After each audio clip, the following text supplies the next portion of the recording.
Hey YouTube, it's jurracmaster with the Chaos Jurrac deck update. This is by no means a very large update.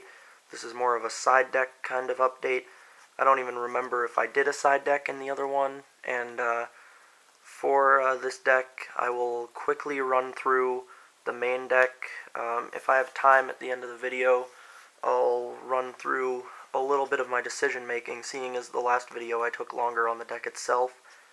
This time I would have time to do a little bit of the decisions behind my my build, to give you a little bit of insight on how I build my decks.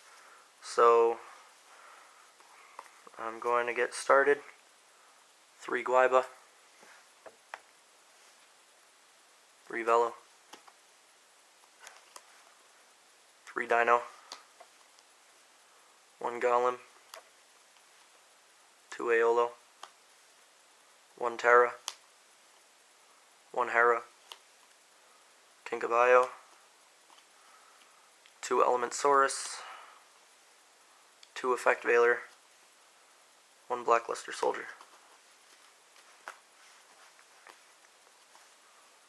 3 Fossil Dig, 3 Forbidden Lance, Mind Control, Book, Reborn, Dark Hole, and Heavy.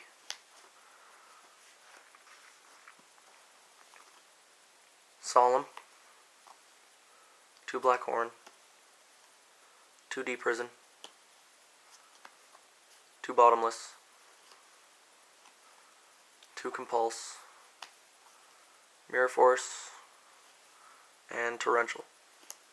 So that's the main deck. I'm running through it quickly so that you guys that haven't seen the other video can see what this is, what the build is, and then I'm going to jump into the side deck, which is where everything really is right now.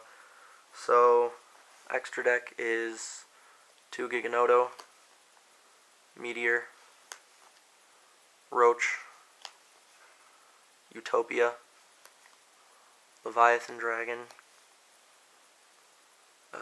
Leviair, Trish, Stardust, Scrap Dragon, Black Rose Dragon, Bryonic, Gaia Knight, Cataster, and Formula Synchron.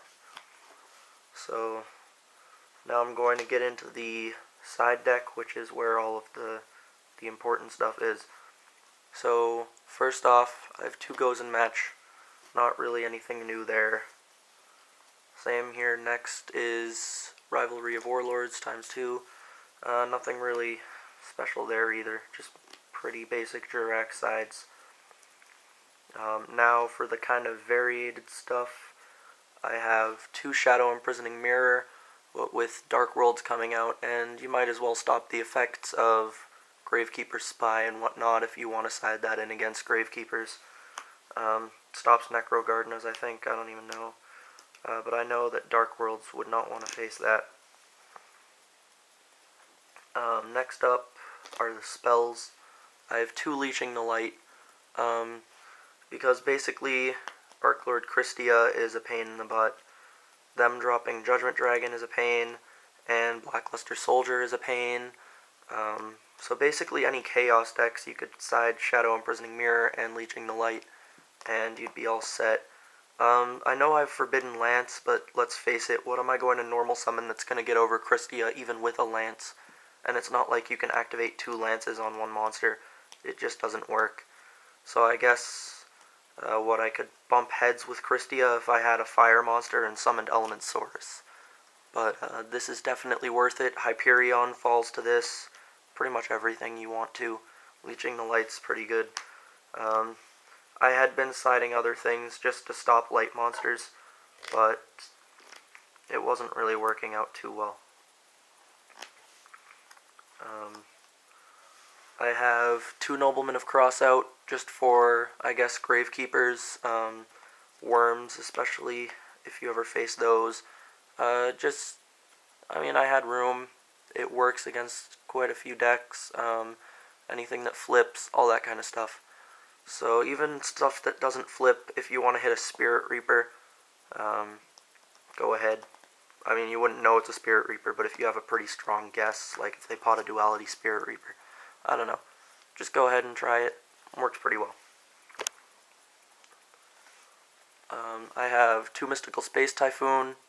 Once again, something to work against Dark Worlds, something to work against, I don't know, if you ever faced Macro and you're using a deck that's pretty graveyard centered like this one, all that stuff. It stops pretty useful cards as well, and it's pretty nice, especially if they use Starlight Road a lot. Get rid of your Heavy Storm or something. Who knows? Just do what you need to do. Mystical Space Typhoon works. So now the last 3 are monsters. I have 2 Consecrated Lights. Once again, darks are annoying, and this in combination with Shadow Imprisoning Mirror, if they are using all dark monsters, they're in trouble.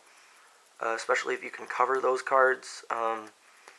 Dark Bribe is one card that I would like to put in this deck should I get it, and I'll try to work it in, but for now you have Solemn Judgment to stop that. So, and finally, Kaiku, just at 1, just because I needed it for Agents and potentially Lightsworn, Chaos, whatever. Especially stuff like Agents, where if I don't have Leeching the Light and they're getting a lot of things set up, like for Christia or getting ready to summon Hyperion, I have a Kaiku to just remove, and it's a decently strong monster, and it's dark, which works with my Chaos, along with Consecrated Light being a light, which also works with the Chaos. So, the side deck did take me a little bit of thinking, but I think it came out pretty well. So, quickly I'm going to cover a few decisions I've made about this deck. Alright, first off is the decision to, put Formula Synchron in and keep this lineup. You'll understand in a second. The Formula Synchron right there, I did think it was necessary. I'm running 4 level 1 tuners and a Kinkabio, so it is pretty helpful at times. You get a +1 for drawing. It's a light monster, so if I can't seem to pull off Effect Veiler, I can pretty much instantly get my light monster, and it's pretty easy to do. That would also put Kinkabio in the grave, which is also dark, so it's very helpful for the Chaos engine. And yeah, that's pretty much why Formula Synchron is in there. But I took out Hyper Librarian, even though I'm using Leviair, and that combos with Synchroing very well. Formula Synchron's nice to have with Librarian, but this thing gets around a lot of annoying monsters, and I figured out that 6s are more important, and my only other one's Bryonic. So if I have to make a 5, I'll have to make Cataster. I don't need the extra drawing and extra 200 attack. Cataster is strong enough, and its effect is good enough. So that was the decision there. The rest of the extra deck is pretty self-explanatory. And the Chaos engine is basically just these guys. I mean, I have things in my my extra deck that will get lights and darks in the grave, and I also technically have Kinkabio, but I don't usually count him because he's mainly for looping with Aolo, or sometimes you can use him to pull off Chaos. It's not my recommended move unless you're backed into a corner and need to use Blackluster Soldier. So Element Saurus just ties in Chaos with Jurrac, which is the only reason that I actually decided to make Chaos Jurrac, was because there is a dark dinosaur that works with fire monsters.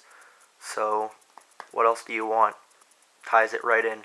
And Effect Veiler is just a good light monster that works, puts itself in the grave for you, and is a level 1 in case you need to use Kinkabio with it.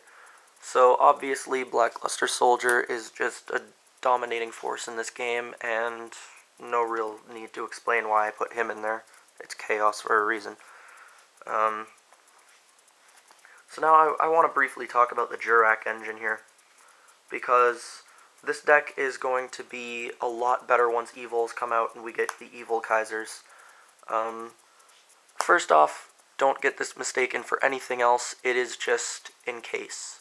I do not want to summon it, I do not need to summon it, and it's there just in case I get backed into a corner. I can set a Jurrac and get a monster out that could potentially take some hits. That's pretty much it. It works from the grave, and that's a nice benefit, but not really something I want to do unless the occasion is right.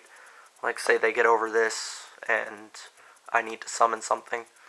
So all that kind of stuff. Terra is in there just as a level 3, make Levier, and it's a nice defense. So the 2 Aolos, pretty standard now. They're pretty nice to bring out with Glaiba. They can make a level 5 for you, not recommended, but they can.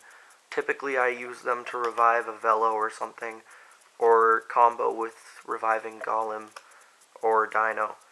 So pretty much just in there for extra Jurrac use, Jurrac recycling, and they can be used as your level 1. They work with the Kinkabio loop. So now this is more where the strategy behind the Jurracs come in. You've got 6 level 4s. You might as well have 8 because you can recycle them. And the level 4s in this deck both search. So you can keep field presence, you can gain field presence, and it's just a very useful combination to have. So mainly those things will be very, very useful in making your evils when they come out, the evil Kaiser and the evil Tsar. So you do have 2 other level 4s, and if you side into Kaiku, that's 1 more. So they work very well, they combo very well, and they maintain field presence and make your evil Kaisers, or evil Kaiser and evil Tsar. I'm mainly going to be going for Logia. I'll probably have 2 Logias and 1 evil Tsar. I don't know what I'm going to replace yet. That'll be a future decision. I'll probably do something like take out Leviathan Dragon, Utopia, and 1 Giganoto. I still have to decide. You'll see that when the update is up. And this is mainly what the deck wants to focus on, is maintaining field presence, having strong beaters, and then making exceeds, because we can now do that. Synchroing is helpful, but it's not the main way to win this. So just thought I'd mention that again. Synchroing isn't really important. It's helpful, but not important. Kind of also just in case. That's kind of what the synchroing is in this deck.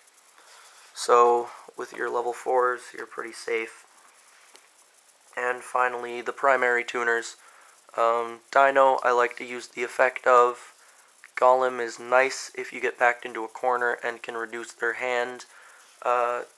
Definitely be careful running Golem. You have to be careful starting with darkworlds.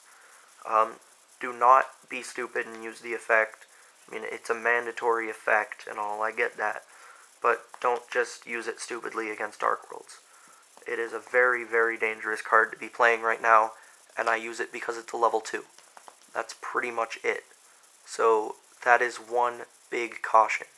Do not go stumbling into darkworlds using Golem. It's a good card to side out against them. Also works with just synchroing, but other than that, just watch yourself with it. So these guys are the tuners of the deck. Dino's just another 1700 beater that has a decent effect and can be used to synchro when necessary. Golem is there for facing non-Dark World decks and synchroing. So basically, that was the Jurrac lineup of this deck, and that's why I have them where they are. So the rest of the deck is pretty standard, just decent support and all of that. So I hope you guys enjoyed this deck, and I hope it was helpful to you. I really appreciate you guys watching this, and I hope you enjoyed the deck, and I hope the side deck was helpful to you, and I hope my thought process was helpful to you. Thanks, YouTube. Have a nice day.